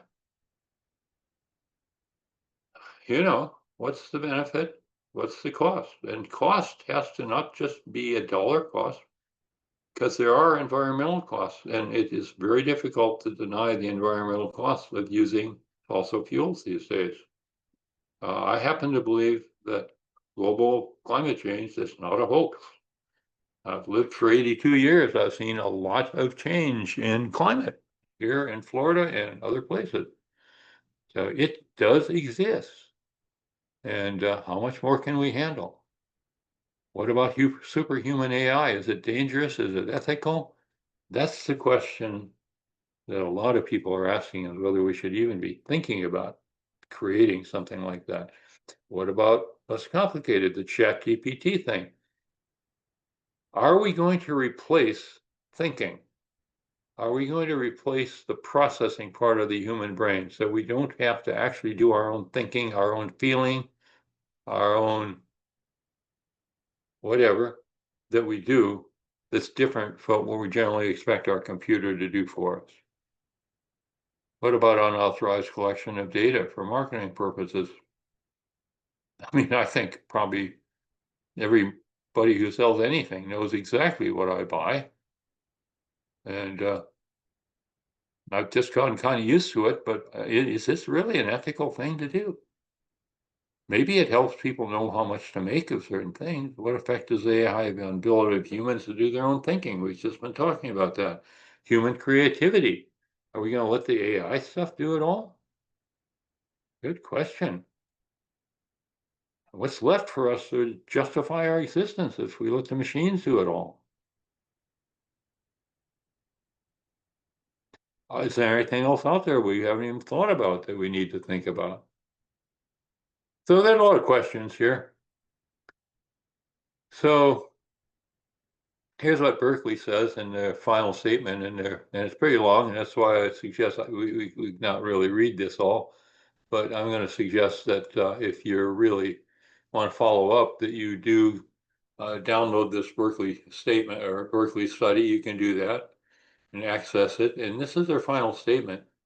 Um, Most notably, the recent rapid growth in accelerated servers has caused current total data center demand to be more than double between 2017 and 23. Da, da, da, da, da. Continuing on, furthermore, when looking beyond 2028, then what? So the Berkeley study says, yeah, we got a lot to keep track of here. This is a really interesting opinion video too that New York Times has put out. Here's your link for it if you're interested in seeing what this says. It's very thought-provoking, that's to say the least. It deals with the environmental impact and how the environmental impact can threaten its own supply chain. And that's just something that you do with cost-benefit ethics. So if you have time, click in on this thing, check it out. And there's a whole lot of other stuff out there. Um, Keeping up with it all is almost impossible, but you can certainly get an idea for what's out there. His group in Great Britain, and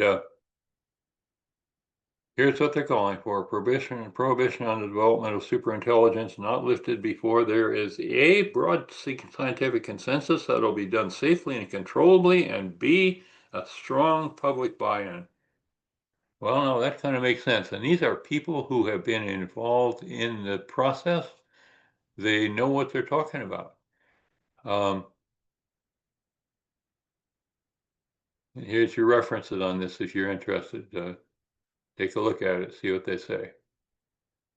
Um, so the question, we have this simple thing, nice dilemma. Nothing like ending with a dilemma. Can we survive with it? Or can we survive without it? And that might take some additional homework. So here's some. If you read this book, and I read this book, and I suggest anybody reads this book, read the very last chapter first, because that's where it offers some hope. Because if you just start at the beginning, you'll get depressed. At least I did. And but at the end, he says, you know, we do have human intelligence still. Let's make good use of it. And there are things that can be done to make sure that we use artificial intelligence for the good stuff, and we're careful not to use it for the bad stuff. So excellent reading for anyone who has any spare time. Um, Here's another, the godfather of AI says, hey, um, you might want to give a little thought about this. And then there's this, The Guardian has an interesting article, are we living in a golden age of stupidity technology? So, wow. Interesting stuff. So, I believe that's the end of the presentation. So let's see if anybody has any comments. Let me back up one slide.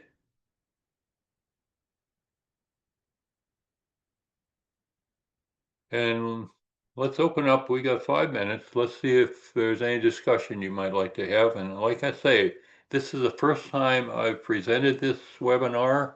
Any feedback, positive or negative, is more than welcome. And you do have a chance to do written comments when you get your quiz. And it would be much appreciated to see any way you think we might be able to, well, whatever you like, whatever you dislike. Any comments before we break for dinner? And I'll be watching for comments in the Q&A. I now have it open.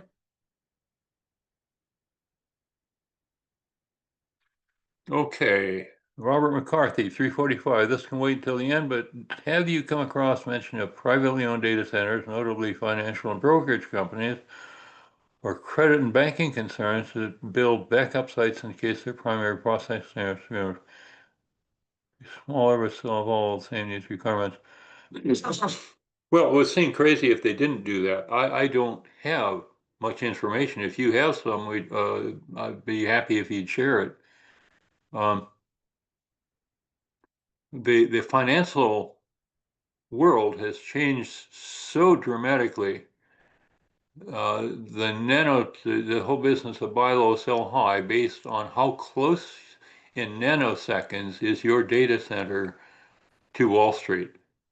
And the guys in Chicago have a disadvantage because it's a few nanoseconds longer for the information to travel from Chicago to Wall Street than it is for a building next door to travel to Wall Street by way of uh, uh, fiber optic communication line.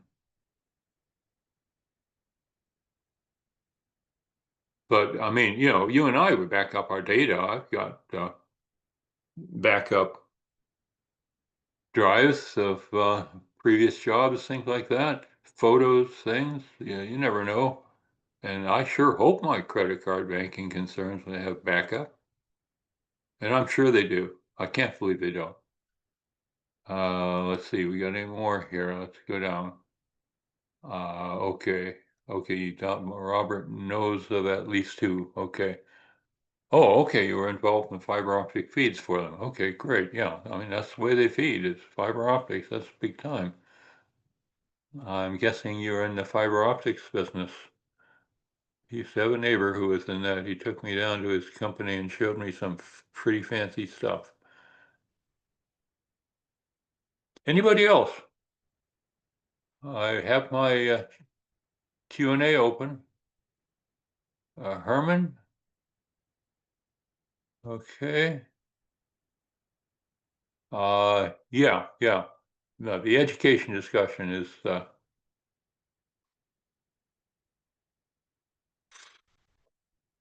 yeah, yeah. And Regan, I'm right on with you on that. Regan says, very interesting presentation. I've been concerned about energy consumption of data centers growing exponentially when we've been trying to make buildings and transportation more efficient. From my book, I like human intelligence. I would like to see a complete conversion of non-carbon emitting resources, sources of electricity, take precedent over, for example, cryptocurrency. I mean, who spends cryptocurrency? It's like going to Las Vegas. I mean, fine, go to Las Vegas if you want to, but the energy involved, some of the things, it would be so much better to put human intelligence. Maybe I could have put this seminar together or this webinar together with AI, but absolutely I refused to do that. And it took me about 5 weeks to put together this number of slides. But as far as I'm concerned, it was very much worth it because it gave my brain a good workout. And electric vehicles, we can cover that. If you look at if you're interested, we have some electric vehicle seminars that look at what the future might be there. And that transition, as you saw from the earlier slide, of the 39% or high 30% of total primary energy consumption, all petroleum goes for transportation, and 20 pounds of CO2 per gallon of gas. And that is big time. Compare electric vehicle running on, say, electricity made by natural gas, uses about 20% of that, or produces, is responsible for about 20% as much carbon dioxide. And of course, if you run your electric vehicle on pure solar electricity, then once you paid for the building of the car, which you have to pay for whatever car, whether it's electric or otherwise, the energy content, then you're home free as far as carbon dioxide. Anyway, we are at 4 minutes, 2 minutes after 4, and I do encourage you, give some more thought. Feel free to order a copy of these slides. Lots of references on them. Talk it up. Use them if you wish. Uh, I would consider it a compliment if you felt they were good enough to actually use and show somebody else. I think there's a few messages up in the chat that you might want to take a look at. They're probably from our host. Let's take a look. Yeah, here's where you get the slides, download, and slides, quiz link. Okay, all the information on follow-up from the course, so you can get your 2 credits of continuing ed are in the chat box. So check that out before you. Uh,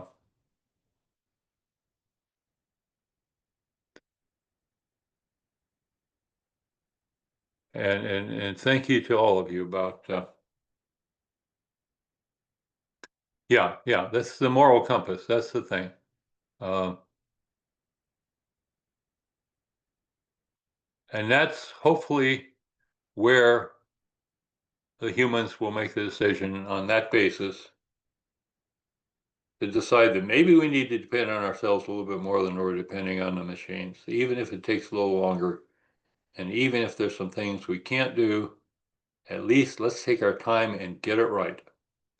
And with that, thank you all for being here this afternoon. I hope you've gotten your money's worth, and I'll be looking forward to reading whatever comments you might have, because we want to make sure that we are presenting this at a level where people can find that it's something worth paying attention to.